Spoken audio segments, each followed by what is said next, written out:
Today we're rigging a banana and a donut in Blender. Was this requested by Reddit? Yes. Do I understand why? No, seriously.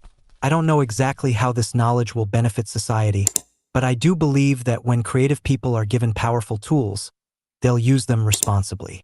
Or create a highly animated banana with unresolved emotional issues. Let's begin.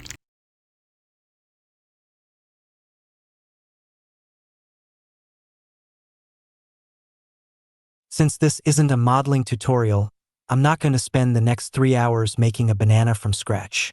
Instead, I downloaded this banana model from Sketchfab. I'll leave a link to it in the description if you'd like to follow along. Before we start, make sure the banana peel is a separate object and not joined to the banana mesh. This step's optional, but it makes the rigging process much easier. With everything set up, let's add an armature and get started.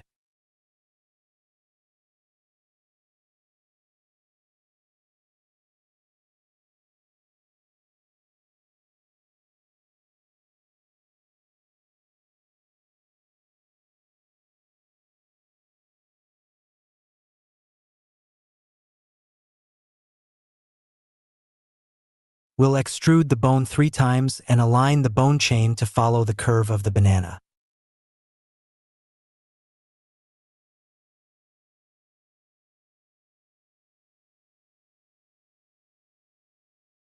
Next, we'll create an extra extruded bone that will serve as an anchor.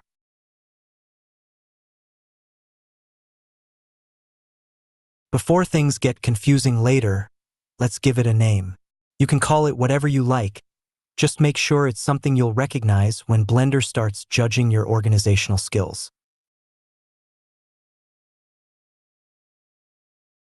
Now for the peels, we won't create a separate armature. Instead, we'll add the peel bones to the existing banana armature. Press Shift+A to add a new bone and position it so it follows the curve of the peel.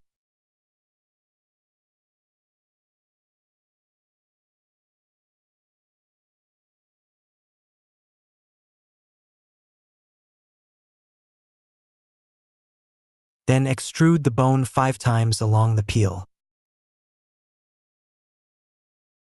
At the end, add 1 extra bone that will act as an anchor, just like we did for the banana bones. And don't forget to give the bones proper names. You'll thank yourself later.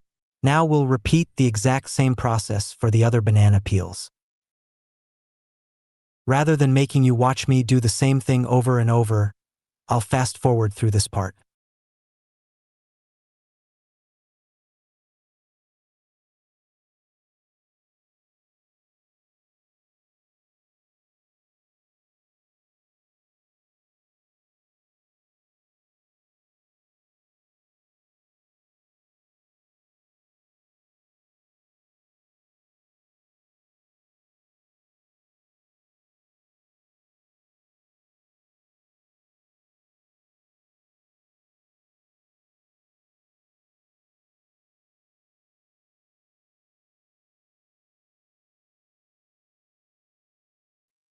Once all the bones are in place, it's time to connect the mesh to the armature using a process called weight painting. Before we do that, give your armature a name. Anything works. Then select all the mesh objects followed by the armature, and press Ctrl+P from the menu. Choose with empty groups. This creates the necessary vertex groups without assigning any weights, allowing us to manually control exactly how much influence each bone has on the mesh. To start weight painting, first select the armature, then select the mesh you want to paint. Now switch over to the weight paint workspace.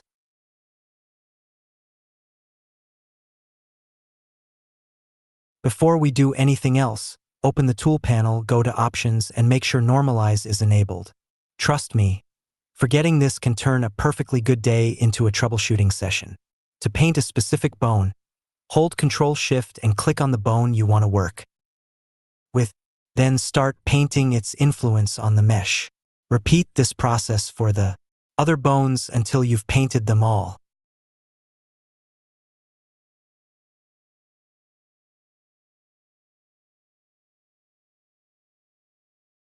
One thing we forgot to do is disable deformation for the extra extruded bones.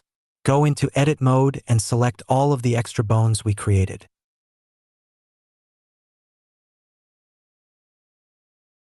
In the Bone Properties panel, uncheck Deform for the active bone, then right-click the Deform checkbox and choose Copy to select it. This will automatically disable deformation for all the selected bones, ensuring they won't influence the mesh.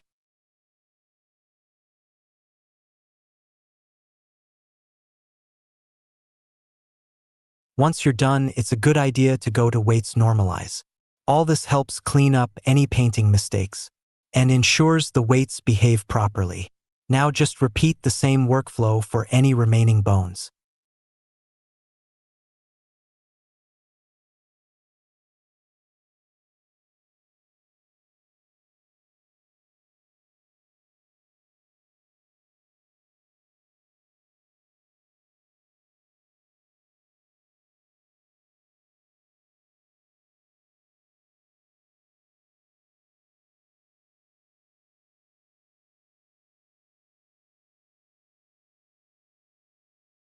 Once you've finished weight painting, switch to Pose mode.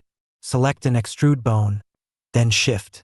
Select the bone directly before it, press Ctrl plus Shift plus C and choose Damp Track. Repeat this process down the chain, adding a damp track constraint to each bone and targeting the previous bone.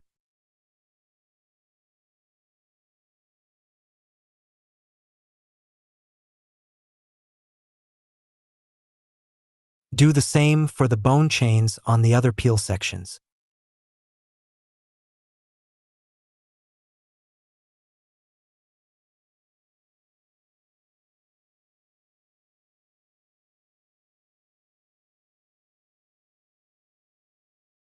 When you're done, press A to select all bones. Then in the Bone Constraints panel, set the influence value to 0.9 for most of the bones.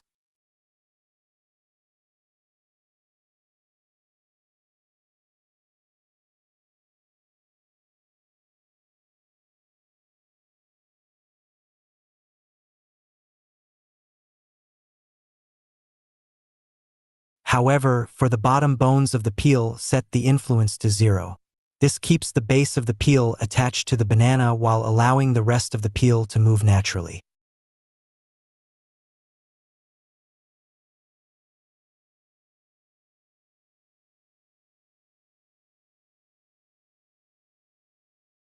To make things a little cleaner, let's replace the default bone shapes with custom shapes. For this, add any mesh object you'd like to use as a controller, then in Pose mode, select the bone, go to the Bone Properties tab, and assign your mesh as the custom shape. You can also adjust the scale and rotation of the custom shape. Make it easier to work with. Feel free to experiment with these settings until everything looks right.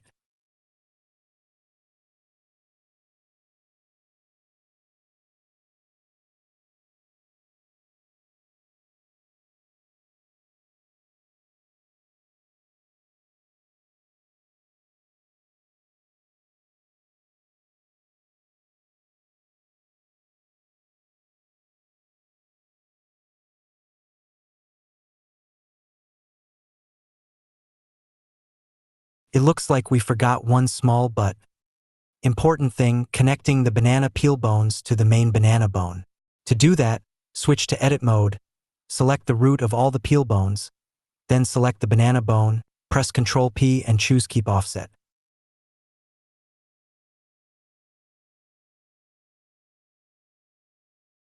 Now, when you move the banana bone, the peel bones will follow along instead of starting their own independent banana republic.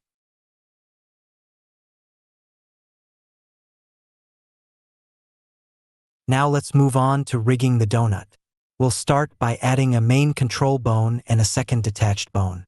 The detached bone will be parented to the main bone using Keep Offset to keep the rig clean and easy to work with. We'll also assign custom shapes to both bones. Let's name these bones. Now you might be wondering why we have that detached bone floating around. It actually has one very important job, driving shape keys. I've already created 2 shape keys for the donut. One increases the size of the inner hole and the other creates a subtle bulge in the center. We'll connect both of these shape keys to drivers using the expression var20 for the driver. For object, we'll use the detached bone's local y-axis movement. Whenever this bone moves, the shape keys will automatically deform the donut. And that's pretty much it.